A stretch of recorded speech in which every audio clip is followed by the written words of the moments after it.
One of the most cerebral and enigmatic rappers active since the mid-2000s, Lupe Fiasco is also among the most prominent artists in his field.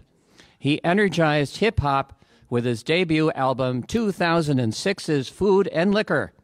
The album met with rave reviews for its strong storytelling and mature subject matter. Lupe's star continued to rise with success of his subsequent recordings. He is dedicated to the mission of empowering inner-city youth as artists, activists, and global citizens through his foundation. Lupe's willingness to tackle socio-political issues in his music, on social media, and in the media has defined his career at large. Today, Lupe sits to talk with noted journalist, commentator, and author Roland Martin. Ladies and gentlemen, please welcome to the stage Roland Martin and Lupe Fiasco. All right. How we doing? Good, good, good. Hello, hello. Hello, everyone. All right. Ramadan Mubarak. I won't be needing that. Can somebody explain to me how in the hell it's June 11th and it's 66 degrees in D.C.? I'm not quite understanding this weather, this place, so, but it's all good. Indeed, indeed. How are you, sir? Doing great, doing great. How are things with you? I'm good. Can't complain. All right, let's jump right into it. Yeah. One of the things that I find to be interesting when I talk to artists is that the public really doesn't understand that you guys are self-contained corporations, that you can't just think about show business. You have to focus on the business of show. What did you first learn, or when did you first learn that it's business of show and not just show business? Immediately, when I saw my first crooked record deal in high school, I was like, this doesn't look right. It's like one page. Like, is there more to this? But to take that even further, to expand on your analogy, each song is its own corporation, right? So every song has its own lawyer and producer and set of IP and all of these potential things that you got to query and go through. So each album is like 14 companies, right? In addition to your company, and in addition to the record company, in addition to the manufacturers, and then the distributors, and then the Spotifys and the streamers, and then your relationship with each consumer, each fan is its own company that you have to kind of maintain, right? Which you do somewhat so well or somewhat not so well with social media today, but back in the day, when I came up, 2006, I mean, it was a one-to-one, you know, UK, you okay? Right shirt, you okay? Black shirt, everybody cool? You like this song? No? Okay. Red shirt, don't like this one? Black shirt. So it's an interesting kind of, you learn it over time being in a business, you know, how to navigate what's real, what's not, and what's your best place to be. So as of now, late, kind of being past the business a little bit, having a lot of things automated. For me, it's more about just being the artist at this point, you know. One of the most fascinating books I've read in the last 5 years was Luther Campbell's book called The Book of Luke, My Fight for Truth, Justice, and Liberty City. And what was amazing about that is there's this one scene where in the book where he talks about after there's a concert and he's sitting there, he's counting $25,000, $30,000. And these other artists going, man, what are you doing? He said, oh, I'm counting T-shirt sales and stuff sold at the back of the room. And all of them, they had sold their rights to some other company for like $2,500. And he was walking them through. He said, no. The ticket was one thing. The merchandise is another thing. The CD is another thing. And he was showing them, getting to understand that. And he talks in the book about, he said how where Diddy and Jay-Z and others, he said they were sort of 2.0 in terms of where he was.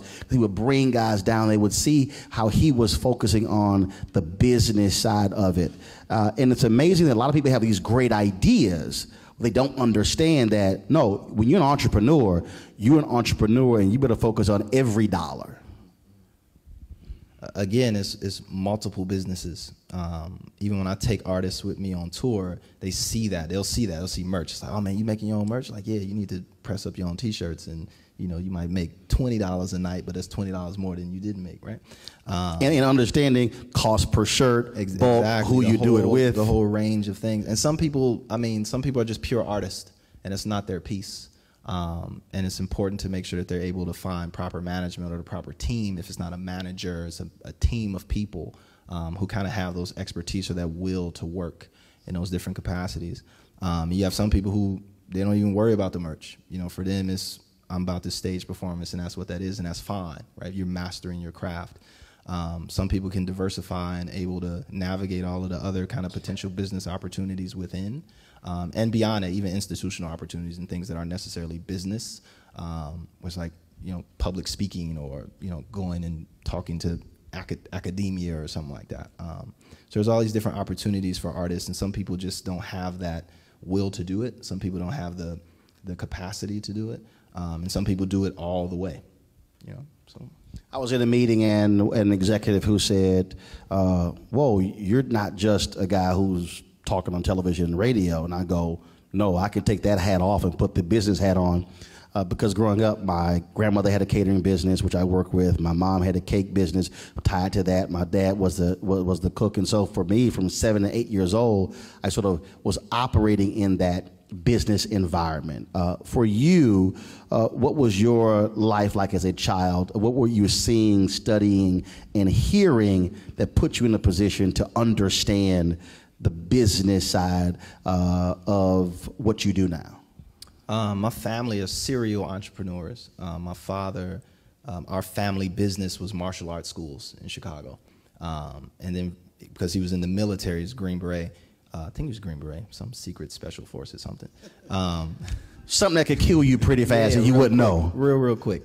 He also had Army surplus stores, so he had access to all this Army surplus and all these different distributors, and so he had Army surplus stores and martial arts karate schools, stuff like that. So that was our family business, but he was also an engineer, you know, so he worked at Northwestern Memorial Hospital. He was an operating plant engineer.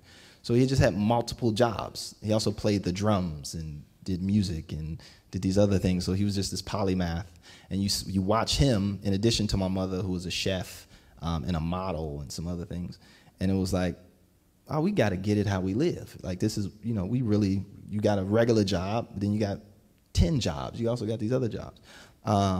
So I kind of grew up in that. I got an award recently in Chicago of like from 1871. and it was like Entrepreneur of the Year. And it didn't even dawn on me that that's kind of what I was. I was like, why y'all giving me this award? It was like, bruh, you got that company, you got this company, you kind of do this. But yeah, so my family base has always been entrepreneurs, always been building things from scratch. To see them fail, to see them succeed, to reiterate and continue on. And those lessons, coupled with just in school and having the right teachers kind of give you that knowledge of, yeah, there's college, but there's also, and really pushing you to also do the also, right? And I got my first company when I was 19, First and 15th Productions. I was vice president. I was like 19, have no idea what to do, and we finna just learn this process and, you know, had some stumbles, and here we are. Isn't it also vital that we sort of study the language? So, for instance, as you were talking, when you said, well, primary job and then 10 others, in the business world, that's called multiple revenue streams. Other folks will say, oh, no, that's just getting your hustle on. And I think what often happens is when we are talking to young folks, or even many adults, we might say multiple revenue streams from a business perspective. They will go, okay, I don't understand what that means. Well, no, you're actually doing it. And so they say, yeah, let's just get my hustle on. Yeah, it's the exact same thing. And so trying to teach folks the language of one area that's the same in this community here, I think is important too. I took it one step further. About 5 years ago, I started something called SOSA, Society of Spoken Art, which is a guild for rappers, which introduces them to the fields of linguistics, semiotics, communication theory, computational linguistics, just a whole range of talking and speaking. And we have conversations about that, you know, deeply, about the source of language, the use of language, when to use the dialect versus using the common ground, general speak, right, the general grammar. And then what are the effects of that, right? And it's very interesting that, you know, we as rappers, we know how to do it, but we don't know what we're doing. So we've been kind of pushing that agenda for the past like couple years. We actually got our first apprentice class, which is going to graduate in September. And you think you got a group of rappers sitting around discussing, you know, the best grammar. Is it Chomsky, or is it, you know, Lakoff? Is metaphor theory this or that? And some of the best rappers in the world. We're very secret, very private, so I can't give you the list of who it is, but we're on that. You know, we're on that. Okay, we've made it this far. Now let's get into the minutia. And is there power to be had in understanding the minutia of this thing that we use every day called language? Which also educates people really on the brilliance of what you do. 3 hours ago, when I was getting dressed, someone posted a video of Brett Favre and John Gruden, and Favre was calling out these plays and was saying stuff that to me was Mandarin. And I said, too many people, you think a football player is dumb, they wouldn't have any idea of how the plays, and he was remembering plays from 30 years ago and just calling things out.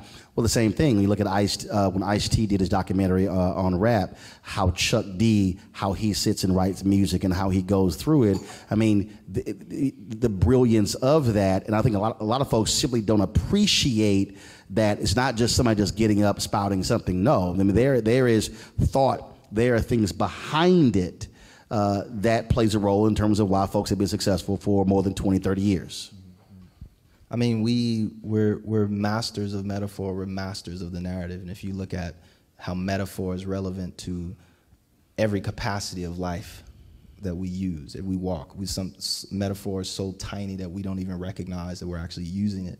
And what happens when you make people who basically sell metaphors for a living, i.e. rappers, who for a long period of time had no idea that there was a structure behind that there was a system behind that it had impact beyond the arts, right? That is referenced in politics, that is referenced in the social, it's referenced in the corporate, it's referenced across all these different fields. And it's interesting to see the eyes light up of some, even my own eyes, to read something like, wow, I never knew that had that type of impact. There's definitely a thought process that's much deeper than entertainment. It's much deeper than that, and that's one of the things that we're kind of pursuing actively now, to see what is beyond that frontier, right?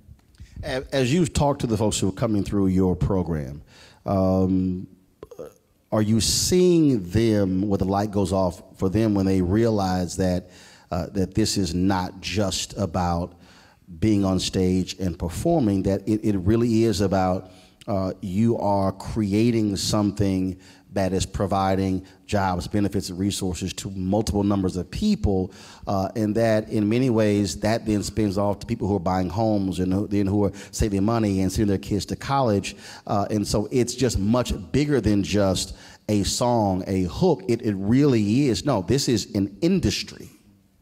I call it the song of life, right? Songs in the key of life, to quote one of the masters. Anybody who has that CD? Okay, you don't know that was Stevie Wonder. Nudge the person next to you, go, okay, I need to download that. But it's the idea of meeting you where you are. You're already a master of narrative. You're already a master at storytelling. What if I could show you that the whole world is built on stories, that large parts of corporations are built, live and die based on their ability to tell a story, to craft story, where it's internal corporate messaging or outward branding messaging or whatever that is, right? However they choose to present themselves to the public. And that you 12-year-old girl from Compton, are a master of that right now. And that you can apply that skill set and that framework across all these different dimensions. And to kind of see that, to go back and say, hey, let's add, entertainment, sneaker deal. Let's also add head storyteller at Fortune 500 company. Like, let's also add, teacher. Let's add professor of linguistics as it relates to rap, with a focus on rap and the ghetto terminologies of things, or whatever you want to call it, right? And really see that, be on par with, you're on par with MIT's language department. You're on par with Caltech's computational linguistics department. You're on par because you're operating off these same things, but you can turn around because you're a poet. Not only can you grasp the didacticness, the instructional of it, you can also speak to the heart, right? And you can do that, but you can also speak to the feeling, and then you can speak to across all these different ranges, right? So how does that redefine your role as a rapper when you present that unquestionably and objectively to the world, right? We'll see. I mean, this is probably the second time that I've spoke about Society of Spoken Art in public, but it gets to the point of, in my space, that I know and I master, that I didn't go to college to pursue. Now I'm turning around and colleges are coming to us, right? And then how can we repeat that process and replicate that process and expand that process and give something that people may tend to overlook, or just say, oh, that's just for, that is just a entertainment pastime. And it's like, no, this can potentially shift world culture, shift narrative, shift philosophy, shift the next generation's points of view and their relationship to an art form, which is now witnessing and recognizing and realizing that it's really closer to, the fundamentals of life and how we do things.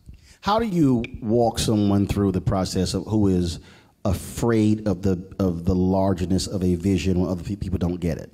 I was at the FedEx St. Jude Classic last week, and you look at now FedEx, they've got more than 700 planes flying 10 million packages a day around the world.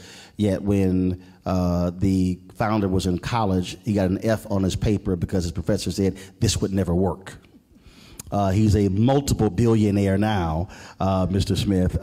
And it's interesting to me when people, they stop pursuing something because other people said, you're nuts, that's just not gonna work. I mean, I had my math teacher, and from a personal point of view, my math teacher in high school, I always had remedial algebra all the way through high school. I had honors, everything else, but math, I was a dummy. Bro, I'm with you. I still don't know. I talked my way into a passing grade in college in algebra, and I told him I can count money. That's funny. I don't know what the hell Pythagoras theorem is. My teacher actually was like, this isn't for you. I'm gonna just give you a D so you can pass because I like you. And let's talk about these other frontiers for you, because that was the same grade I talked myself into. I got you, yeah. And if I push you through this, that takes a certain level of recognition and courage from your thought leader, from your mentor, to tell you like, hey, this isn't your space. And who am I to push you through this? Because I'm thinking I'm pushing you through the drapes of graduation, where you're actually pushing me through a cheese grater, right? And it's making me worse on the other side. I'll be just like a cheese grater, broken up, distracted, unable to reform myself into what my real innate capacity and abilities actually are. And I think it becomes, we abide by an educational system that's so top down that teachers don't, it takes a very strong teacher to learn lessons from their students, to make sure that they're pushing them and mentoring them in the directions that are most applicable to their traits and what they want out of life. Yeah? And then as a student, it's up to you to say, you know, this is what I want versus this is what I can do, right? And that's a very, you live or die by that. You win or succeed. You win or fail by that, right? Because you chase the things that you want versus things that are already in front of you that you know how to do. You sacrifice, and then you come out the other side. You subject yourself to the lottery of life at that point, as opposed to hanging on to what you know is certain.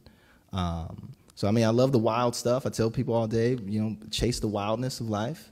But at the same time, too, there's form to life. There's a system to life, and it can be studied, if not mastered. If not mastered, PhD'd and doctorated as well. And don't limit yourself. But at the same time, too, you know, have fun, right? And that being a billionaire isn't the only metric for success, right? Because there's a bunch of really, I'm not even getting into it because it's Ramadan, but there's a, it's happiness isn't always over there. Well, that's interesting because in December, when TV One announced that my daily morning news show was being canceled, when I sat with the CEO, I didn't flinch, I didn't move, I wasn't mad, I wasn't upset. And after people were like, dude, why are you not upset? Because literally while he was still talking, I was already on what I'm doing next. I was literally sitting there saying, I'll call this person, this person, this person, this person, this person, because I'd already been working on that the previous 3 years. And it's been very interesting for 6 months because people have been going, hey man, but are you gonna go to CNN? Are you gonna go back? How about MSNBC? And I'm like, no. And they're trying to figure out, like, why am I not freaking out? Why? And I said, no, I'm gonna likely launch my own daily live stream show. And then it's kind of like, yeah, but who's gonna do it? And I'm going, me. And it's been an interesting conversation with people because they are still caught up in somebody else controlling it, as opposed to, no, I've learned the technical side, the editorial side. I have these relationships. No, we're going to do it this way. And then we're going to launch it in September. I'm going to announce in more detail next month, July 2nd. But trying to get people to understand that I'm not my validation is not by being on somebody else's network. That if I am happy doing what I'm creating, I'm good. That to me is something that I think we also have to really begin to teach folks. This idea that your validation, your notion of greatness of what you do is not because somebody else says, that's it. There can be no community without self-sufficiency. Yeah, you can't have group dynamic without a personal dynamic, right? A personal ability to add to the pot, even if it's that in your own special way, right? If you can't bring something to the table by your own two hands, walked on your own 2 feet, then we have a problem, right? We get into, I don't know if Leroy should come up in here because he don't never bring nothing to the potluck, right? It's like, Leroy, what do you know how to make? And there's some nudging to that. It takes getting fired sometimes. Or if Leroy can't make nothing, he can clean the hell out his kitchen. Exactly right. So like, Leroy, what you can clean them damn dishes. Say, bro, come on, because I don't feel like cleaning. But I think we have to start giving people that list of roles, right? And not just have it be the top 5 or the top 10 list, the best. You know, you want to, if you're not doing this, then you should be ashamed of yourself. If somebody isn't working for you, you should be ashamed of yourself, right? That's the power. You're supposed to just sit up and things are just supposed to happen at your feet. There's a certain reality to that and how we live and how we navigate through this society. But I think there is something to, we have to provide people with Leroy. We have to show Leroy what he knows how to do, right? But also I think change thinking. And so when I think about that is I was in Barbados and I gave this speech. Somebody heard me talk about it. And I've been preaching this concept of Me Inc. And what Me Inc. is that you don't think of yourself as an employer. You think of yourself as your own company, and who you're working with, you're simply a vendor and the other client. And we talk about the whole hustle part and multiple revenue streams. My job is to get other clients. So if this one client says we no longer do business, I could just move over here and I'm perfectly fine. And when I say Me Inc., I try to get people to understand that I need you to walk into a place of employment where you're thinking like a CEO, talking like a CEO, and you begin to ask questions that you may be outside of what you do every single day. And something very basic I ask people, I say, and granted, we barely use these days, I said, but who buys the Post-it notes? Who buys the pens? They just appear in a supply closet, but you got to ask the question, somebody had to buy that, there had to be a process, and who actually paid for it. So when you go in and grab just 5 packs, well, guess what? Somebody's paying for that. And when I throw that out to people, they go, I never thought about it that way. I said, because you don't think like a CEO. And it causes people to look at their job differently because they're so invested in this one company. I keep saying, look, when they ready to lay you off, no matter how, you came in early, you stayed late, you were committed, but you are a line item on a balance sheet. And then when it's time for you to go, that's it. And it has caused people to totally change their view because they go, I never saw myself that way. So even as an employer, you still should think like it's Me Inc., where you are the most important shareholder in your life. And don't forget the stakeholders that are around you. Make sure I can't see that sign, y'all. It's a white sign in the darkness. I don't even know what that even says. You can holler it out. Right, just... Thank you very much. Thank you. Okay. They could have texted me. I'm like, I can't see that sign, and I don't have glasses. Well, go ahead. No, it's an important point. It's very, very. The people that I vibe with normally, just instantaneously, are people that are systems people. They think systematically. They think throughout the system. They don't think in a programmed way, trained. They think about how one effect affects the entire system. One happening affects everything. And those are the people that are most agile. Those are the people that have the most sustainable solutions, right? The most readily available solutions to really turn on and turn key immediately.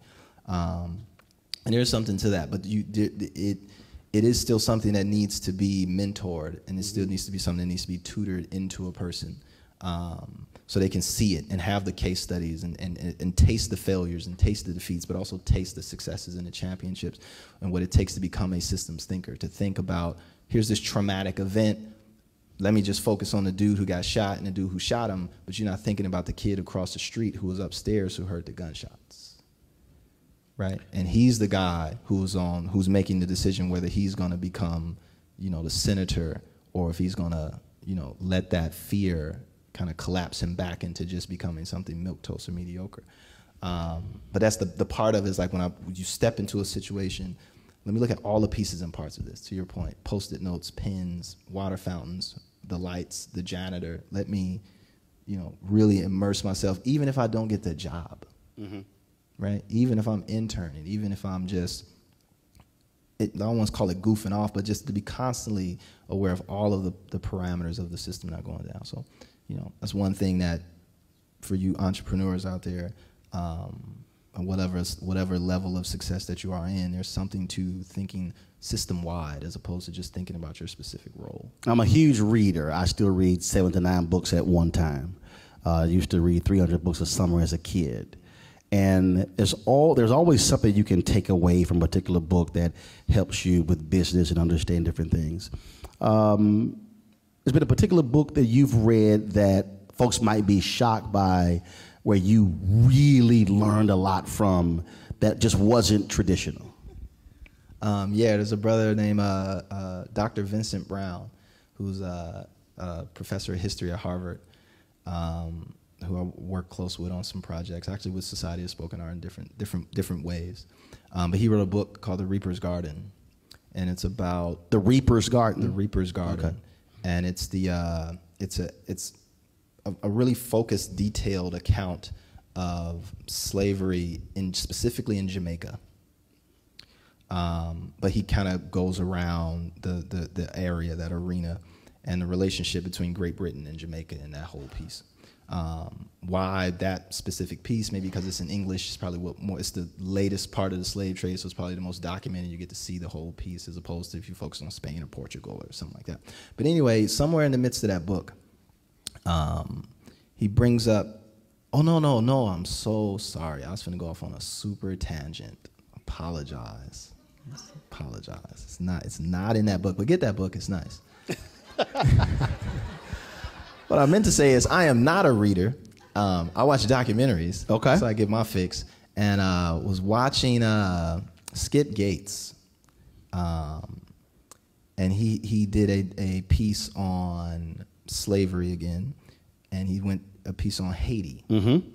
And he was talking about how in Haiti, once they overthrew the French, the Haitians, the ex-slaves, were so dejected and disgusted about their treatment that they went and they destroyed all the plantations. They destroyed all of the machinery. They destroyed everything, the roads, because everything on Haiti was built for the advancement or the propagation of the slave trade. So all of the roads, anything that reminded them of slavery was such a painful part to them that they destroyed it.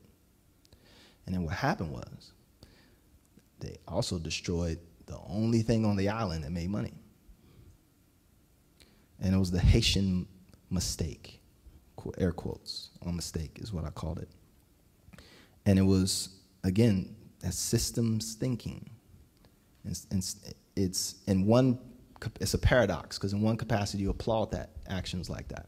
Say, yeah, let's stick it to them. But who are you really sticking it to? Right. Right? What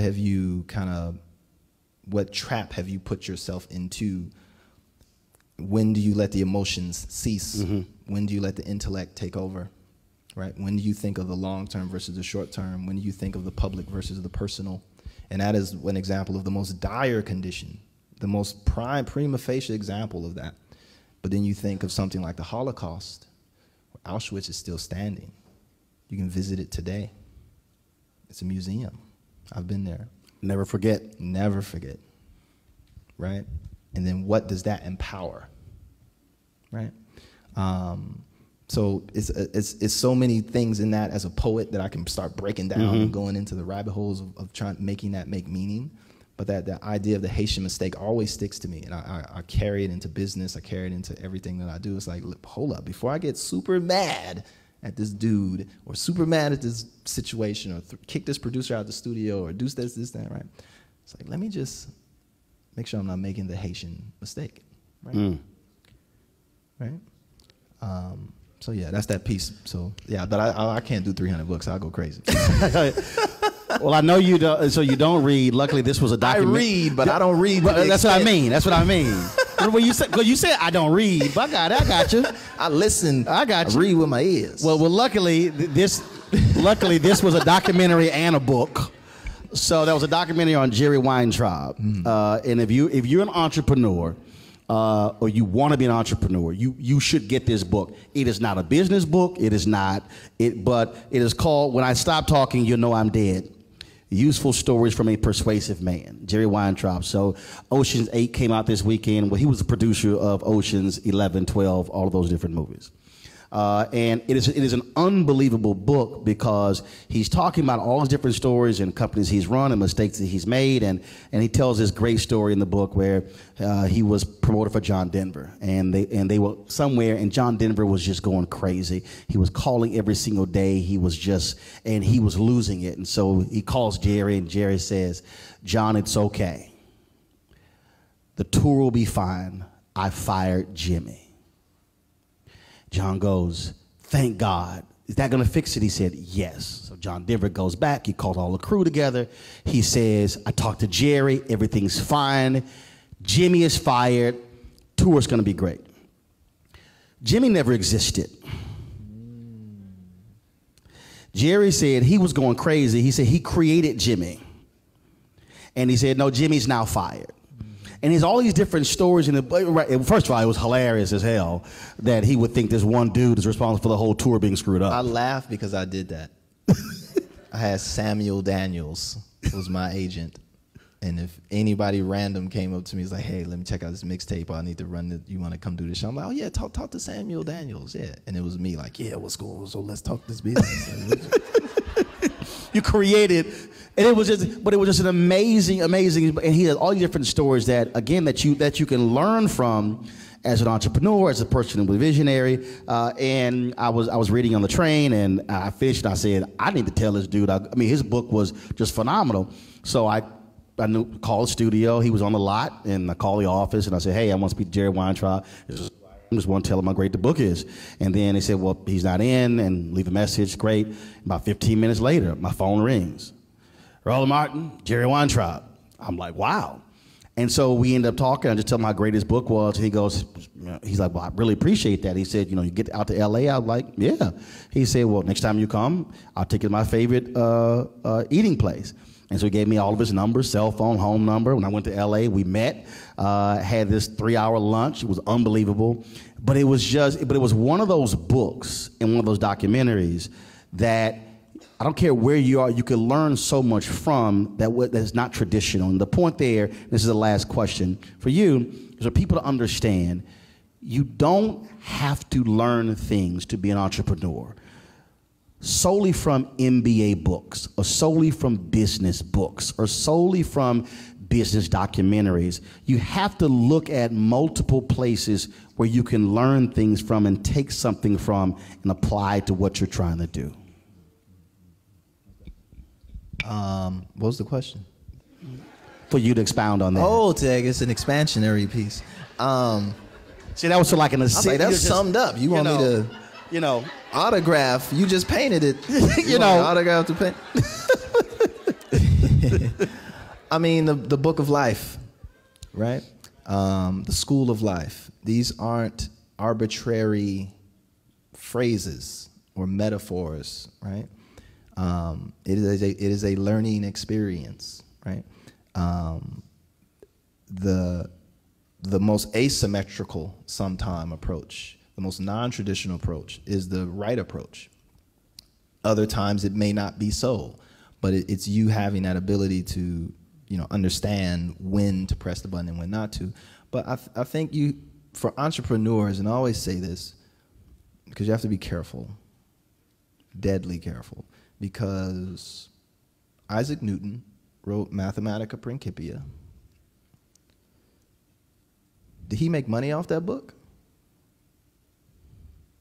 Anybody know what Mathematica Principia is? It's foundational text about math and concaves and prisms and blah, blah, blah. Did he make money off that book? Of course he made money off that book. He sold the book. What did he do with the money?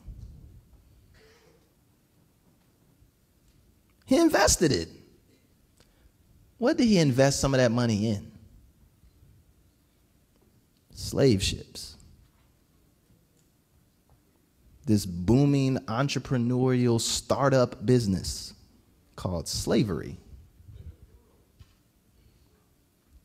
Right? Where financial models that we use today in banking systems all around this world, that you go to Wharton and Chicago School of Booth School and to learn these mathematical configurations to chop up insurance rates, were built on how do we keep our profit if 40 people die?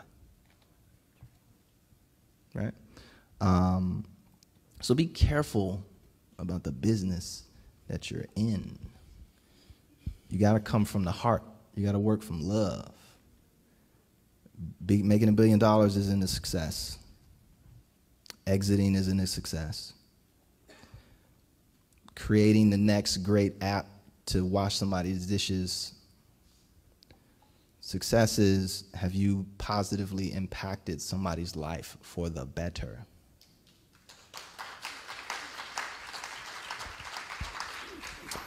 And that was a conversation I literally had with someone the way we were going, but we're going to pay you this. And I go, no, I care about what I'm doing, not just what you're going to pay. Folks, one of the things that also, as I talked about what I'm doing next, we've actually been live streaming this conversation. And this is one of the things that we're going to be doing when we announce this, because there are so many things like this that happen all across the country that only the folks in the room are aware of, that people can really gain a lot of knowledge from. And so having a vehicle to be able to spread those things is important. So look for us to have a much larger announcement on July 2nd. Put your hands together, please, for Lupe Fiasco. Thank you. Thanks so much. Thank you, brother. Appreciate it. There's only one daily digital show out here that keeps it black and keep it real. It's Roland Martin Unfiltered. Because guess what? We come back live January 3rd. The blackest show on all of digital, cable, and broadcast. See that name right there? Roland Martin Unfiltered. Hello. Y'all want some of this? YouTube.com/Roland S. Martin. And don't forget to turn on your notifications. There's only one show out here, folks, in the digital world that's focused on you. Because here's the piece. I ain't afraid of Fox News. Come back live January 3rd. All right, folks, back to our Roland Martin Unfiltered video in just one moment. Now, a word from one of our Roland Martin Unfiltered partners. You've heard me say it before, and I will say it again. Write down this website, marijuanastock.org. That's marijuanastock.org. I'm going to tell you why it matters. Legal marijuana has grown to become a $9 billion industry in roughly 6 years. Forbes magazine predicts the market will continue to grow to nearly $50 billion in the next 10 years. So whether you like it or not, legal marijuana is a growing industry, and it is only going to get bigger. Now, if you're an investor, you get it. You look for business models that are easy to understand in industries that are trending up. Our friends at Transatlantic Real Estate made their business very simple. They buy land that supports legal marijuana operations and lease it to high-paying tenants. So you are investing in the landlord of a licensed marijuana farm. Stop working so hard for your money. Let your money start working for you by investing in the legal cannabis industry.